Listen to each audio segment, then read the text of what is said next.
여러분, 혹시 우리 성별은 XX, XY 염색체로 딱 결정된다 이렇게 배우지 않으셨나요?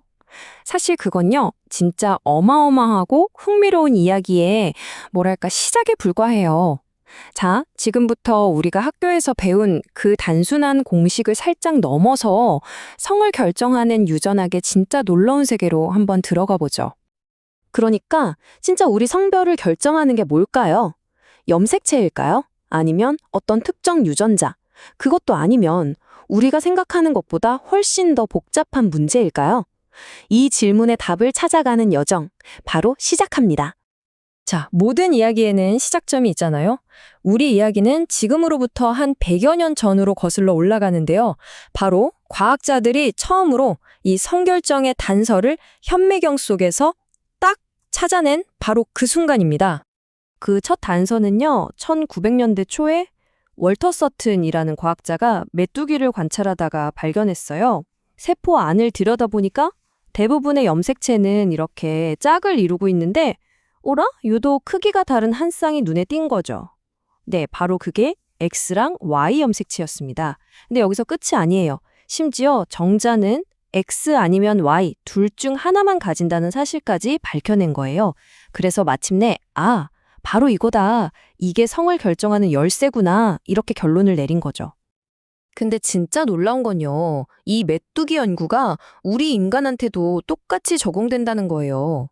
우리 모두 어머니한테서는 X 염색체를 받고 아버지한테서는 X 또는 Y 염색체를 받아서 성별이 결정되잖아요. 바로 여기가 우리 이야기의 출발점이라고 할 수 있겠습니다. 하지만 이야기가 여기서 끝나면 재미없겠죠? 과학자들은 곧 이런 생각을 해요. 염색체 전체가 무슨 스위치 역할을 하는 건 아닐 것 같은데? 하고 의심하기 시작한 거죠. 자, 이제 현미경 배우를 확 높여서 그 속을 더 자세히 들여다볼 시간입니다. 그래서 아주 간단한 규칙이 하나 만들어졌어요. 뭐냐면 Y 염색체가 있으면 남성, 없으면 여성. 이게 딱 기본적인 규칙처럼 보였죠? 근데 여러분 한번 생각해 보세요. 좀 이상하지 않나요?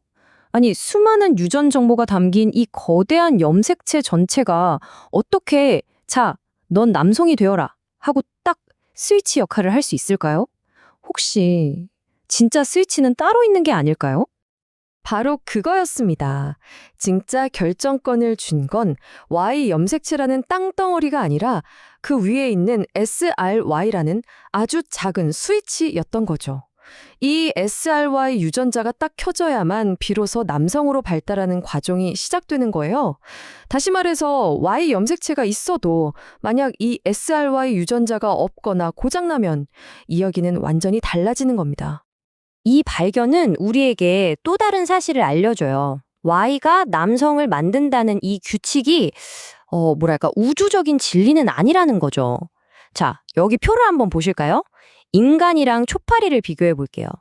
인간은 XXY 염색체를 가지면 Y가 있으니까 남성이 됩니다. 그쵸? 근데 초파리는 완전 달라요. 얘네들은 X 염색체의 개수가 더 중요하거든요. 그래서 XXY 초파리는 암컷이 됩니다. 보세요. 똑같은 유전자 조합인데 결과가 완전 정반대죠. 자연의 전략은 여기서 그치지 않습니다. 훨씬 더 다양해요. 새나 나비 같은 경우는 우리랑 아예 반대예요. 암컷이 ZW, 수컷이 ZZ 염색체를 가져요. 심지어 악어나 거북이 같은 경우는요, 유전자가 아니라 알이 놓여있는 곳의 온도에 따라서 성별이 결정되기도 합니다. 진짜 신기하죠? 자연은 우리가 생각하는 것보다 훨씬 더 창의적이에요. 자, 그럼 이렇게 성을 결정하는 중요한 유전 정보가 어떻게 다음 세대로 안전하게 전달되는 걸까요? 지금부터는 이 유전 정보가 포장되는 과정, 그러니까 정자와 난자가 만들어지는 과정을 한번 들여다보겠습니다. 이 과정을 좀 어려운 말로 생식세포 형성이라고 하는데요. 쉽게 말하면 이런 거예요. 부모의 유전 정보를 절반으로 딱 나눠서 자녀에게 줄 선물 상자에 예쁘게 담는 아주 정교한 포장 과정이라고 생각하시면 됩니다.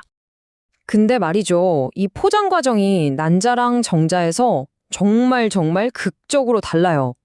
난자는요, 여성이 태어나기도 전, 그러니까 엄마 뱃속에 있을 때부터 만들어지기 시작해서 수십 년 동안 잠시 멈춰 있어요. 그러다가 아주 소수만 완성되죠. 반면에 정자는 어때요? 사춘기 이후부터 거의 평생 동안 어마어마한 양이 계속해서 만들어집니다. 시작 시점, 생산 방식, 뭐 하나 같은 게 없어요. 그 차이를 가장 확실하게 보여주는 숫자가 있습니다. 바로 1대 4.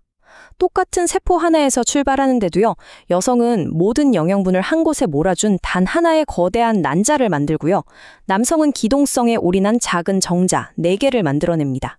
생존 전략 자체가 완전히 다른 거죠.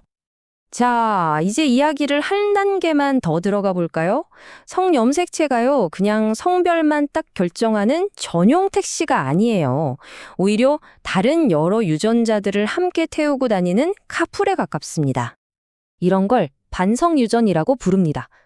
특히 X염색체에 같이 타고 가는 유전자들이 중요한데요. 생각해보세요. 여성은 X염색체가 2개잖아요. 그래서 하나의 문제가 좀 생겨도 다른 스페어가 괜찮아, 내가 대신 일할게 하고 보완해 줄 수 있어요.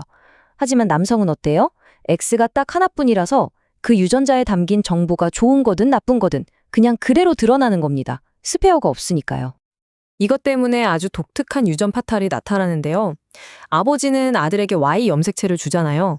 그러니까 아버지의 X 유전자는 아들한테는 절대 갈 수가 없어요. 대신에 딸한테는 100% 갑니다. 그리고 그 딸을 통해서, 즉 외할아버지가 손자에게 유전자를 물려주는 것처럼 외손자에게 전달될 수 있는 거죠. 이렇게 한 세대를 건너뛰는 것처럼 보이는 세대교차 유전. 이게 바로 반성유전의 특징입니다. 아마 가장 익숙한 예가 바로 정록색각 이상일 거예요. 우리가 흔히 생맹이라고 부르는 거죠. 유독 남성에게서 훨씬 더 흔하게 나타나는 이유, 바로 이 반성 유전 때문입니다. 자, 지금까지의 이야기를 쭉 한번 돌아보면 우리가 한 가지의 분명한 사실에 도달하게 됩니다. 그건 바로 생물학적 성이라는 게 그냥 스위치 하나 딸깍 켜서 결정되는 그런 단순한 게 아니라는 거예요. 우리가 생각했던 것보다 훨씬 더 복잡하고 정교한 시스템이라는 거죠. 한번 생각해 보세요. 여성은 X염색체가 2개니까 단순 계산으로 남성보다 X 유전자 정보가 2배 많잖아요? 이건 자칫하면 유전적인 불균형을 일으킬 수 있거든요. 그런데 우리 몸은 이 문제를 아주 기가 막히게 해결합니다. 바로 여성의 모든 세포에서 2개의 X염색체 중에 하나를 무작위로 그냥 꺼버리는 거예요. 비활성화시키는 거죠. 이걸 유전자량 보정이라고 부릅니다. 이 현상 때문에 아주 멋진 비유가 나오는데요. 바로 여성의 몸은 일종의 패치워크, 그러니까 여러 천 조각을 이어붙인 조각보와 같다는 겁니다. 왜냐하면 어떤 세포는 엄마한테 받은 X 염색체를 쓰고 바로 그 옆에 있는 세포는 아빠한테 받은 X 염색체를 쓰는 식인 거죠. 몸 전체가 사실은 2 종류의 세포가 섞여 있는 하나의 아름다운 모자이크라고 할 수 있습니다. 결론적으로 핵심은 이겁니다. 생물학적 성이라는 건 SRY라는 유전자 하나로 딱 결정되는 그런 단순한 과정이 절대 아니라는 거예요. 오히려 수많은 유전자들이 서로 영향을 주고받으면서 연주되는 아주 복잡한 교향곡과도 같죠. 그렇기 때문에 생물학적인 성은 남성 아니면 여성이라는 2개의 상자에 딱딱 들어맞는 게 아니라 훨씬 더 넓고 다양한 스펙트럼으로 존재하게 되는 겁니다. 자, 생물학계 세계조차도 이렇게 단순한 이분법을 거부하고 있는데, 그렇다면 우리는 이 사회 속에서 성이라는 개념을 어떻게 바라보고 또 이해해야 할까요? 이 질문을 마지막으로 여러분께 남기면서 오늘 이야기는 여기서 마치겠습니다.